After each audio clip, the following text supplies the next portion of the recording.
एक आदमी जो दिन भर काम करता है और थक हार कर अपने घर पहुंचता है और देखता है कि उसकी माँ और उसकी पत्नी एक दूसरे से झगड़ा कर रहे होते हैं।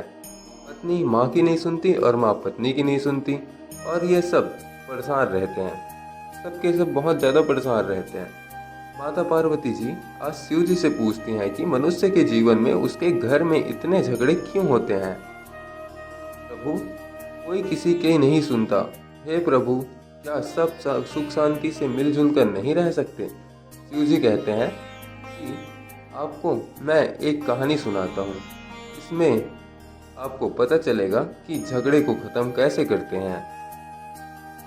तो ये कहानी एक व्यक्ति की थी। जो व्यक्ति अपने घर से बहुत ही ज़्यादा परेशान था, तो उसने अपनी परेशानी एक संत को जाके बताई। तो वो संत बोले कि संसार ऐसा ही है, जो होता है वो हमें दिखाई नहीं देता और जो नहीं होता है वही हमें दिखाई देता है। देखा जाए तो सबसे अधिक प्रेम की बातें तुम्हें इसी संसार में मिलेगी, लेकिन वास्तव में कोई किसी से प्रेम नहीं करता। और अगर आप किसी से प्रेम करते होंगे तो मेरी ये बात सुनकर आप चौंक गए होंगे, लेकिन यही सत्य है। क्योंकि प्रेम एक ऐसी चीज है जो हमें सुख और शांति प्रदान करती है। क्या आपके घर में शांति है? इसी को समझने के लिए आज हम कहानी की तरफ बढ़ते हैं।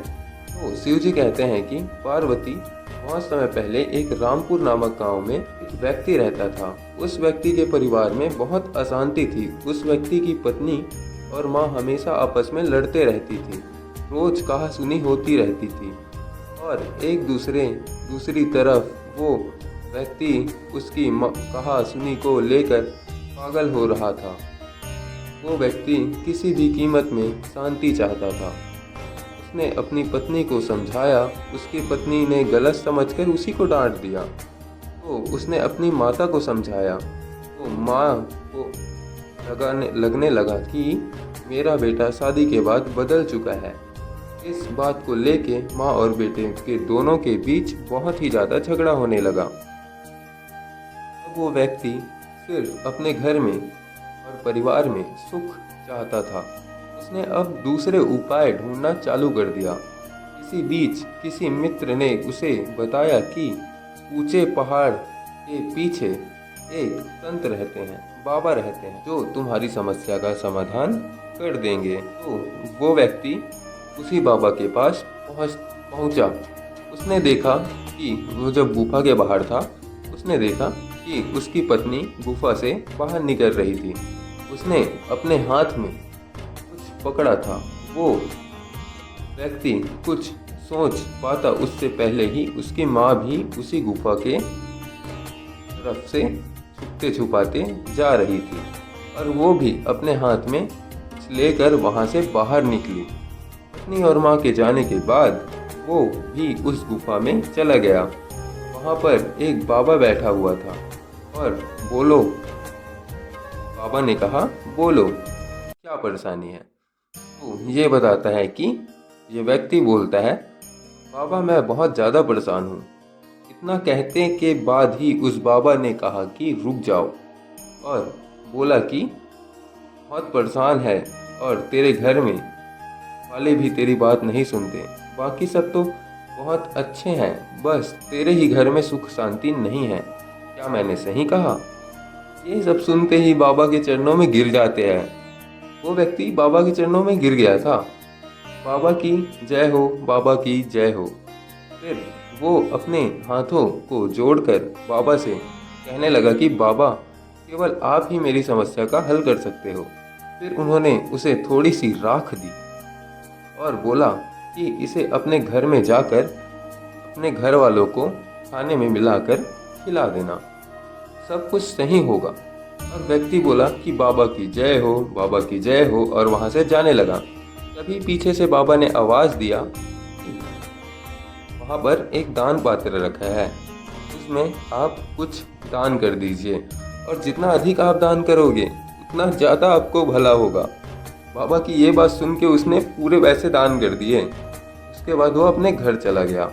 घर में सब मुस्कुरा रहे थे, बहू और माँ और ये भी सब मुस्कुरा रहे थे। बहू ने माता और व्यक्ति के लिए खाने बनाए और दोनों को परोसा। बहुत ही ज़्यादा खुश थे। उस बहू ने उसमें बाबा की दी हुई राख मिला दी थी। फिर माँ ने भी खाने के बाद दूध गर्म करके दोनों को दे दिया और उसने भी उसमें बाबा की राख मिला दी थी। अब उस व्यक्ति ने दोनों को शरबत दिया। अब उसने भी उसमें राख मिला दी थी। सब बहुत ही ज़्यादा खुश थे। सबको उम्मीद थी कि कल मेरा काम हो जाएगा। सब बहुत ही ज़्यादा खुश थे। लेकिन ऐसा नहीं हुआ। बहू सास के पास जाके बोलती है कि आज तुम खाना बनाओ, और सास बोलती है कि मैं कैसे खाना बनाऊं। और तभी ये व्यक्ति आ जाता है और बोलते हैं कि तुम लोगों को क्या हुआ, मेरे लिए खाना बनाओ, और मैं काम पे जा रहा हूँ इसलिए मेरे लिए खाना बनाओ।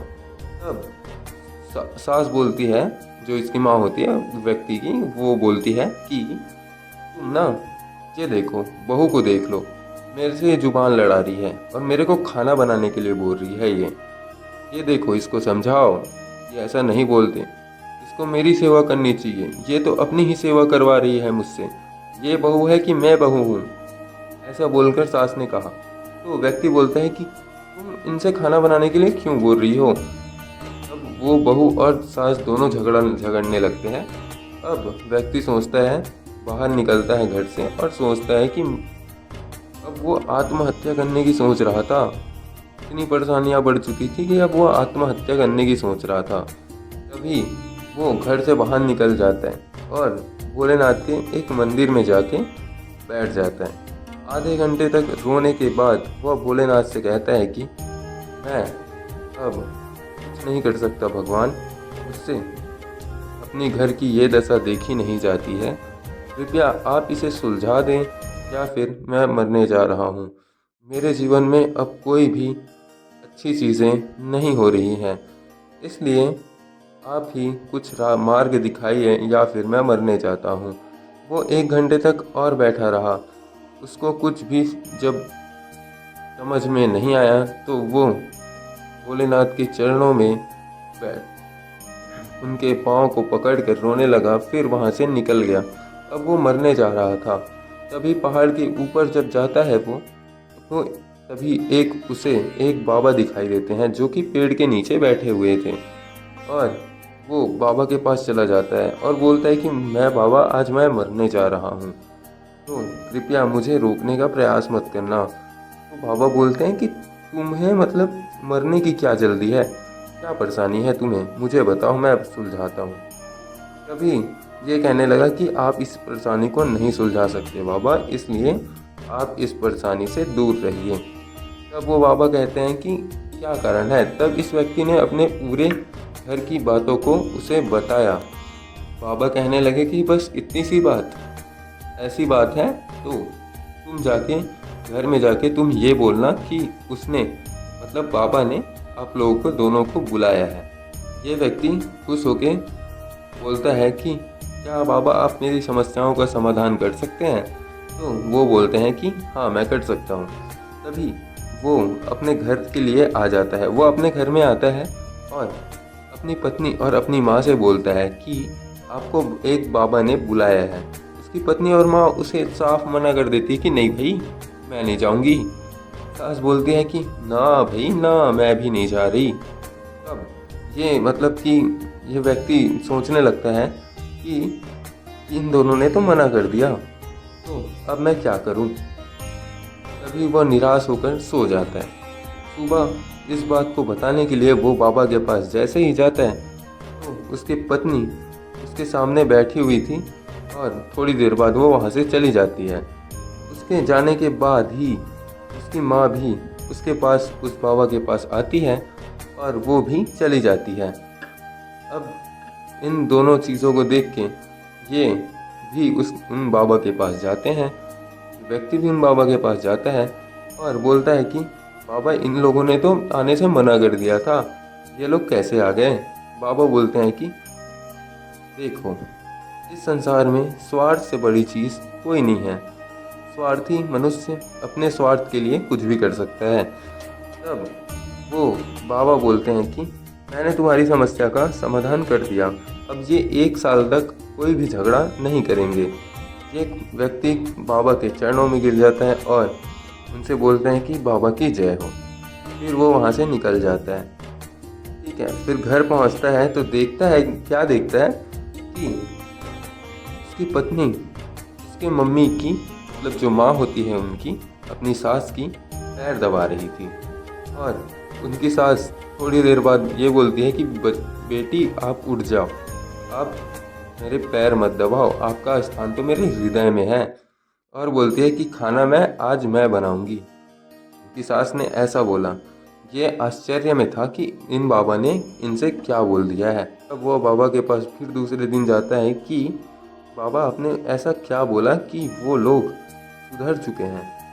तब वो बाबा बोलते हैं कि मैंने तो सिर्फ ऐसा कहा कि अगर 1 साल तक तुम प्यार से अपने सास के साथ रहोगे तो वो ठीक रहेगी। और उनसे तुम्हारी सास से ये कहा कि 1 साल तक अपनी बहू को अगर अपनी बेटी मानोगे तो वो भी तुम्हारा काम करेगी, इसलिए ऐसा हो रहा है। तब 1 साल बाद फिर से वो इंसान तब 1 साल बाद फिर से वो व्यक्ति वहाँ पे उस बाबा के पास जाता है और बोलता है कि 1 साल हो गए, अब क्या मेरी बहू, मतलब अब क्या मेरी पत्नी और मेरी माँ फिर से झगड़ा करेंगे।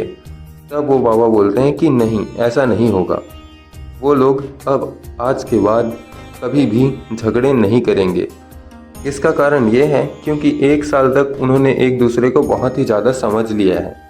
और जब एक दूसरे को समझ लिया जाता है, उनकी कमियों और उनकी गलतियों को भी अगर अपना लिया जाता है, तब कोई भी व्यक्ति किसी भी व्यक्ति से झगड़ा नहीं करता। कोई भी व्यक्ति, ये तो प्रेम में भी होता है, तो इन्होंने एक दूसरे की कमियों को अपनाया है और उनके अंतरात्मा को देखा होता है, मतलब कि उनके स्वभाव से देखकर प्रेम किया होता है।